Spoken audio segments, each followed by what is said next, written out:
बिस्मिल्लाहिर्रहमानिर्रहीम। अस्सलामुअलैकुम नाज़रीन कराम, नई वीडियो में आपको खुश आमदीद कहते हैं। कल सुप्रीम कोर्ट का जो फैसला आया है उसने ये जितने नाम निहाद एंटी इस्टेब्लिशमेंट बने हुए थे, असल में ये सारे प्रो इस्टेब्लिशमेंट हैं, इस्टेब्लिशमेंट के हिमायती हैं।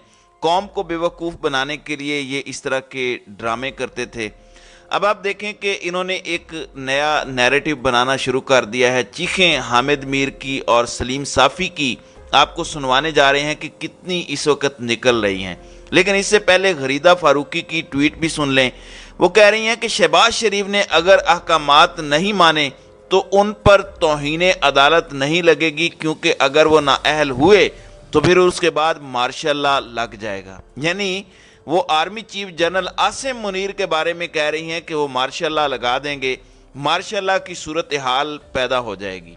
आप ज़रा अंदाज़ा कर लीजिए इस औरत ने इस वक्त क्या एजेंडा पकड़ा हुआ है।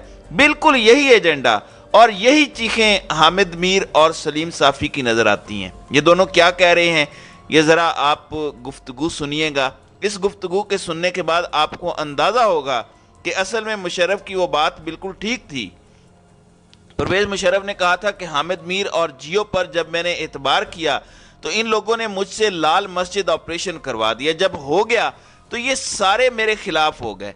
अब असल में ये चाह रहे हैं कि मुल्क के अंदर मार्शल लॉ लग जाए और इस सूरत हाल में सारे का सारा निज़ाम दरहम बरहम हो जाए। इसीलिए सलीम साफ़ी, हामिद मीर और दीगर की चीखें मरीख तक किस तरह जा रही हैं, ये ज़रा पहले हामिद मीर की गुफ्तगू सुने और फिर सलीम साफ़ी की सुने, फिर आपको अंदाज़ा होगा कि जियो और इन सब का इस वक्त क्या हशर नशर हो रहा है।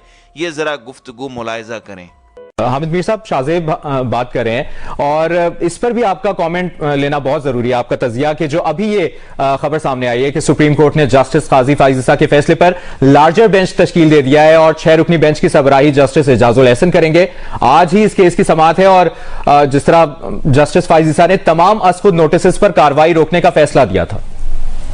देखिए, ये जो फैसला है कि 2 बजे एक 6 रुकनी बेंच जो है वो काजी फाइज ईसा और अमीनुद्दीन साहब के फैसले पे हेयरिंग करेगा। मेरा ख्याल है इस फैसले ने जो थोड़ी देर पहले जो एक फैसला सामने आया है उसकी अहमियत को खत्म कर दिया है। मैंने ये नहीं कहा कि कम कर दिया, मैंने कहा खत्म कर दिया है। वो अहमियत इसलिए खत्म हो गई है कि ये ही लगता है कि यही अब 6 जजेस हैं जो कि चीफ जस्टिस उमर अता बंदयाल के साथ हैं, वरना वो इसको 7 मेंबर बेंच करते, 9 मेंबर बेंच करते। क्योंकि कुछ दिन पहले तो उन्होंने एक 9 मेंबर बेंच बनाया था जिसने कि इस इलेक्शन उल्तवा केस की समाअत शुरू की थी। वो 9 मेंबर बेंच कम होते होते 3 मेंबर बेंच तक सुकड़ गया।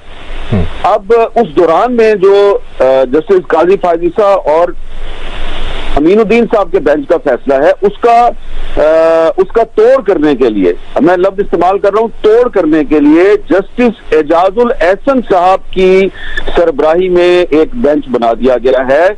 अब जस्टिस एजाजुल एहसन साहब वो जज साहिब हैं जिन पर के कल एतराजात किए गए और कहा गया कि जी वो इंतहाई मुतनाज़ा जज हैं। वो पहले 9 मेंबर बेंच से अलहदा हुए, फिर दोबारा इसमें शामिल कैसे हो गए, और फिर 6 मेंबर बेंच में जस्टिस मज़ाहिर अकबर नकवी को शामिल कर दिया गया है, जिनके बारे में रेफरेंसेस जो हैं वो सुप्रीम जुडिशल काउंसिल को भिजवा दिए गए हैं।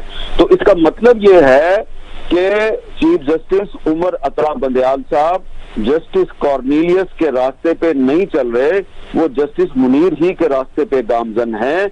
लेकिन उनके हामी ये तासुर दे रहे हैं कि वो जस्टिस कॉर्नेलियस के रास्ते पे चल रहे हैं, इसलिए कि जस्टिस कॉर्नेलियस अगर जिंदा होते तो वो कभी भी एक ऐसे मुतनाज़ा जज की सरबराही में बेंच ना बनाते कि जो खुद एक पहले बेंच से अलहदा हुआ और फिर उसमें वापस आ गया, और कभी उस बेंच में किसी ऐसे जज को शामिल ना करते कि जिस पर करप्शन का इल्जाम है और करप्शन के इल्जाम के तहत रेफरेंस सुप्रीम जुडिशल काउंसिल को भिजवाया गया है। तो मैं समझता हूं कि ये जो अब 2 बजे 6 रुकनी बेंच जब समाअत शुरू करेगा तो क्योंकि मेरे सामने एक पाकिस्तान की जुडिशल हिस्ट्री भी है, तो मुझे ये खदशा है कि जिस तरह 1997 में उस वक्त के चीफ जस्टिस सजाद अली शाह साहब जो हैं, उन्होंने भी इसी किस्म के फैसले किए और वो सुप्रीम कोर्ट के जजों की अक्सरियत का जो एतमाद है उससे महरूम हो गए थे।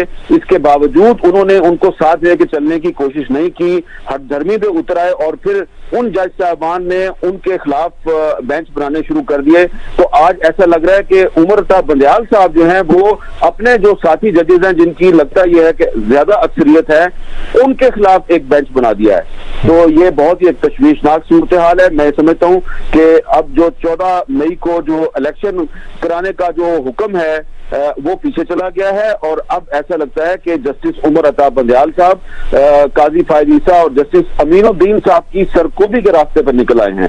तो अगर एक चीफ जस्टिस जो है वो अपने ब्रदर जजेस की सरकोबी के लिए इंतहाई मुतनाज़ा जजेस पर मुश्तमिल बेंच बनाएगा तो जो नतीजा है वो कोई खुशगवार नहीं होगा।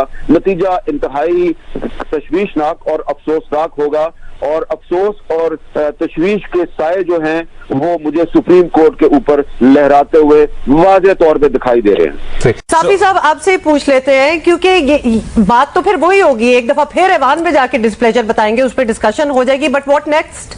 मानना पड़ेगा, मतलब इसके अलावा तो और कोई ऑप्शन नहीं है। देखिए, एतराज और तनकीद इस बेंच या चीफ जस्टिस साहब के रवैये पे हमारा शायद हुकूमत से भी ज़्यादा है, क्योंकि ये एक मामला नहीं है। अभी आप देखें कि खुद 25 मई से मुतालिक सुप्रीम कोर्ट के फैसले की तौहीन की है, वो फैसला पेंडिंग है। पेंडिंग नहीं बल्कि इस तरह लगता है कि उसको सुना ही नहीं जा रहा है।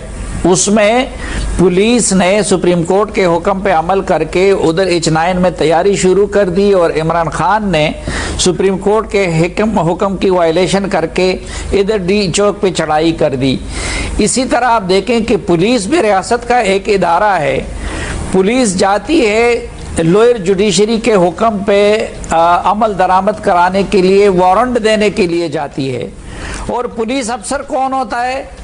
पुलिस अफसर भी मौजूदा चीफ जस्टिस साहब के दामाद होते हैं और उधर जो है PTI वाले उनको मारना पीटना शुरू कर देते हैं और उन पे पेट्रोल बम बरसाते हैं। अब उनको सज़ा, इमरान खान को सज़ा देने की बजाय अगले दिन उनको रियायत मिल जाती है। तो हमें ये भी एतराज़ है।